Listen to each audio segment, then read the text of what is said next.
Assalamu alaikum les frérots, on se retrouve pour une nouvelle vidéo débrief du groupe G de la Coupe du Monde, première journée. On a Espagne-Cap-Vert et puis Arabie Saoudite-Uruguay. Mais on va commencer par le traditionnel vérification des pronostics qu'on avait fait initialement.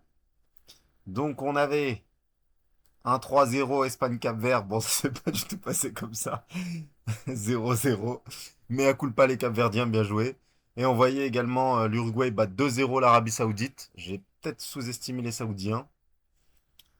Et au final, ils ont fait un partout. Donc là, on n'y est vraiment pas du tout. Là, on s'est complètement manqué. Mais je pense que vous étiez plusieurs aussi à ne pas voir ces scénarios-là. Surtout ce match-là. Espagne-Cap-Vert, personne ne l'a vu venir.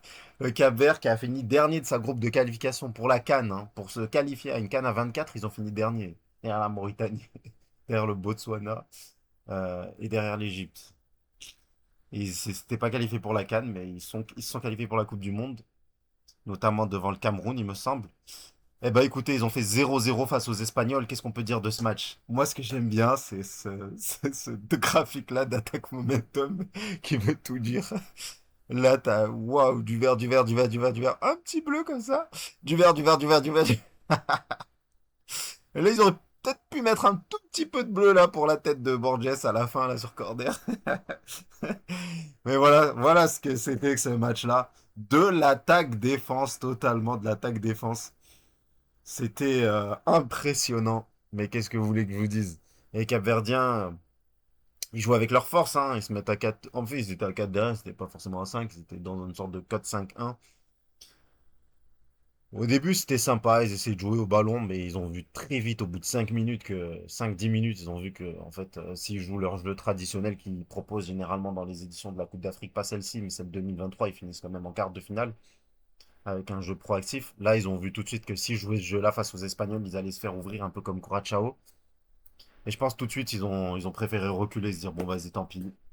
On va faire le bloc bas, on va faire le haram ball total. Mais on les excuse parce que justement, c'est le Cap-Vert. Moi, je les excuse totalement. Ils ont le droit de faire ça. Ils jouent avec leur force, ils jouent avec leur.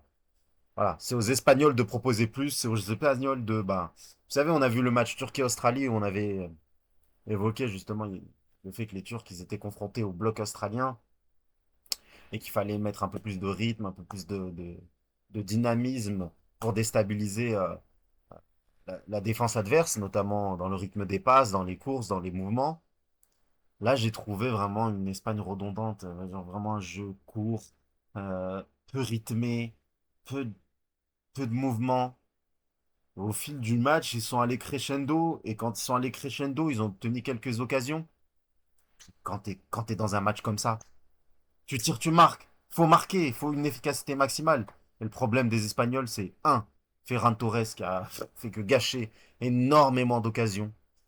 Et on peut dire que c'est un peu de sa faute ce résultat-là. Mais Oyarzabal aussi qui en 30 minutes n'a pas touché un ballon. Peut-être qu'il aurait été préférable que ce soit lui qui ne les touche pas pendant 30 minutes et que ce soit Oyarzabal à la finition, mais que ce soit Oyarzabal, que ce soit Merino quand il est rentré. Enfin, ils ont tous eu leur lot d'occasions ratées. Alors on a Vosini avec 9,7 qui a fait un match énorme. 7 arrêts. Mais parmi ces 7 arrêts, je suis désolé, il y en a au moins 3-4 que même le gardien de la Tunisie arrête. Donc à partir de là, ça vous met un peu la performance en avant. Mais en tout cas, voilà. Moi, j'ai trouvé les Capverdiens courageux, vaillants, déterminés. Ils se battent sur chaque ballon. Borges magnifique. Tout le monde, la vitesse, la puissance, l'athlétisme. Honnêtement, félicitations à eux. Franchement, ils n'ont pas été ridicules.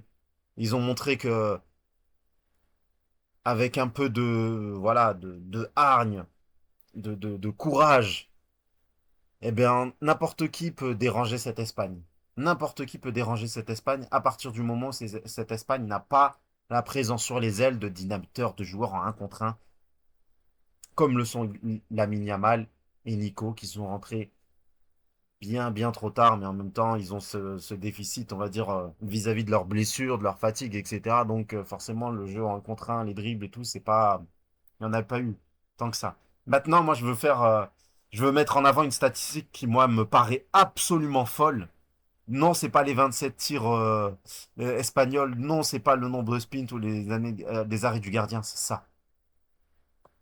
une seule faute commise par les Capverdiens dans un match où tu proposes du harambol, t'es derrière comme ça, et t'es soit de un, ça veut dire que t'as été extrêmement propre dans tes interventions, soit de deux, ça veut dire que même d'un point de vue puissance, physique, athlétique, etc., en fait, les Espagnols, ils sont même pas tombés sur des mecs qui, tu vois, qui cassent le rythme avec des fautes, qui voilà, il y a 20 secondes perdues par terre, tu te relèves, le temps de tirer le coup franc, que tout le monde se place, t'as reperdu 40 secondes. Donc il y avait du jeu, il y avait de l'espace pour produire du jeu, il y avait du temps, il y avait le timing nécessaire et ils l'ont pas fait. Donc voilà, félicitations aux Capverdiens. Vraiment, première participation en Coupe du Monde, t'arrives, tu joues le champion d'Europe, tu prends un point. Même si t'as pas eu tes occasions, même si voilà, tu repars avec 0-20, c'est pas là qu'ils vont chercher les points. La qualif, ils vont aller la chercher soit face aux Saoudiens, soit face aux Uruguayens. Ou même ne serait-ce que repartir cette Coupe du Monde avec un point, je pense que pour eux, ils sont déjà refaits. Le fait de l'avoir fait face aux Espagnols, ils peuvent déjà être satisfaits. Donc les Espagnols, il va falloir qu'ils, voilà, il va falloir sortir de ce schéma d'inefficacité. Pour moi, ils ont quand même une part de responsabilité. Je parle tout le temps de cet aspect méritocratie dans le football, mais la méritocratie, elle a des limites. Quand tu es face au Cap-Verdien et que tu domines et que tu as des occasions, c'est normal, c'est pas de la méritocratie. Demain, je fais un combat de boxe contre un enfant de 6 ans, je gagne mes rondes, c'est pas de la méritocratie, c'est normal. Tu vois ce que je veux dire? La méritocratie, c'est quand c'est disputé, ces deux équipes qui sont à peu près du même niveau. Là, la méritocratie, le mérite, il revient pas aux Capverdiens qui ont réussi à défendre. Là, le problème, c'est voilà, c'est les Espagnols qui n'ont pas fini et ils peuvent s'en vouloir. On peut passer directement au second match. Arabie Saoudite, Uruguay. Qu'est-ce que je peux dire de ce match-là? Moi, je pensais que vraiment que les Saoudiens, ils allaient être vraiment mauvais. Et pas du tout. En fait, la première mi-temps, est-ce que c'est à cause du rythme qui a été très lent, à part les 3 premières minutes de Uruguayenne qui ont été assez impressionnantes. Après, le match, il est rentré dans un faux rythme de jeu de passe lent.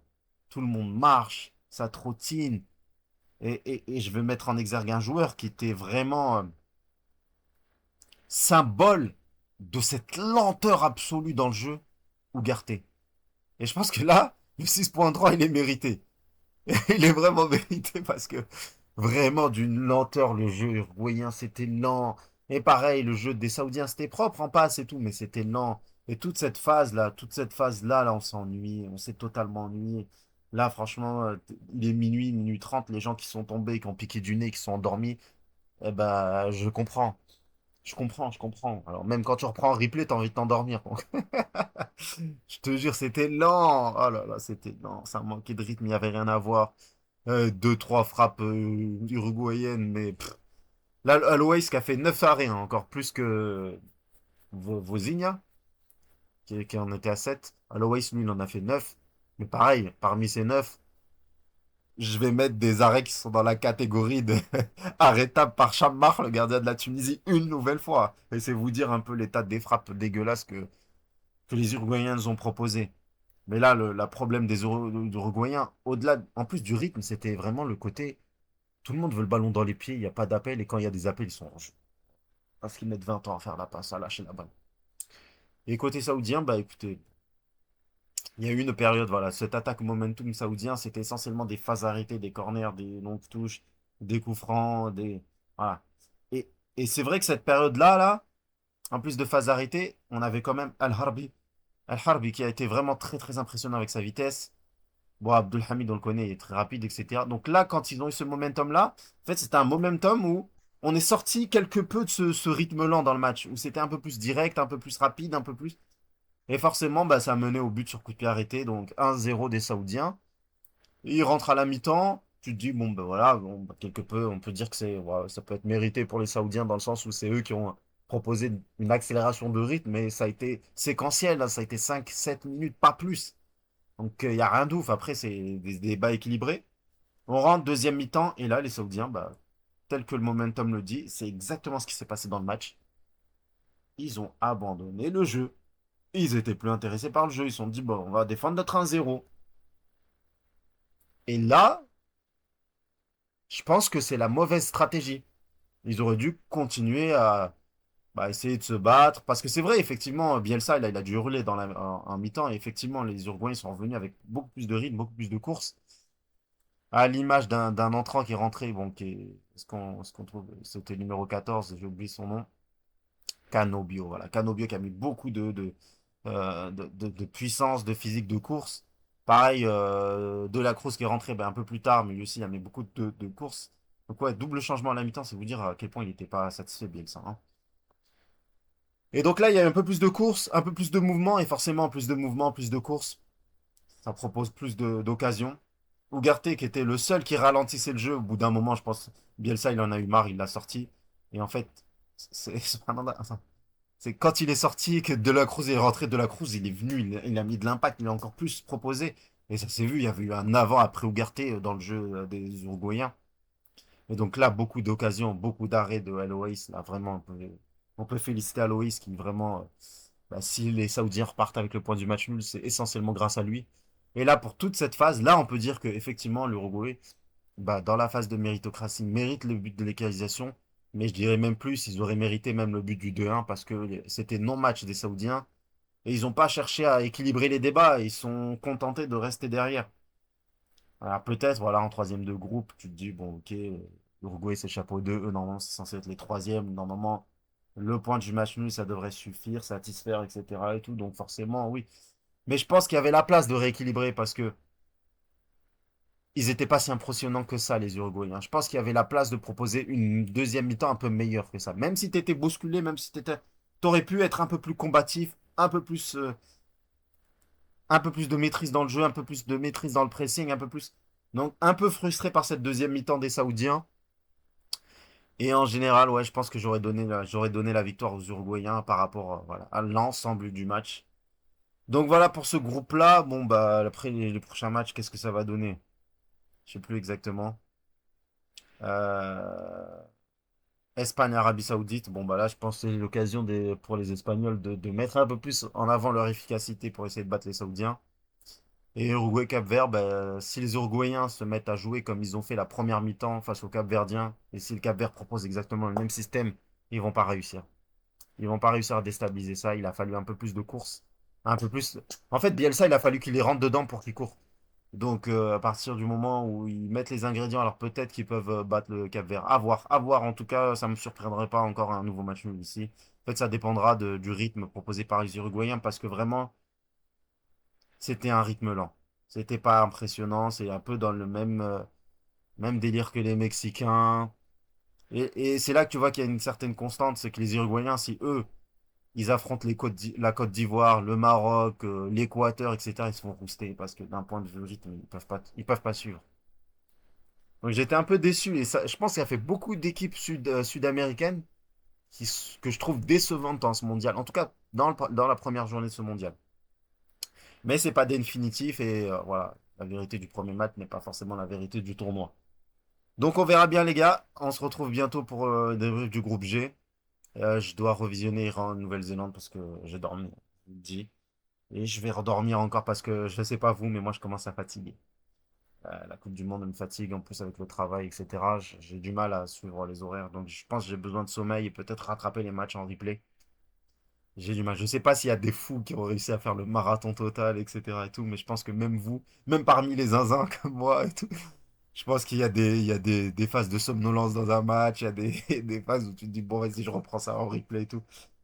La hype de tout faire, je pense qu'on tiendra pas. On tiendra pas. Il y a trop de matchs et puis il y a de la fatigue. Donc voilà les gars, à la prochaine.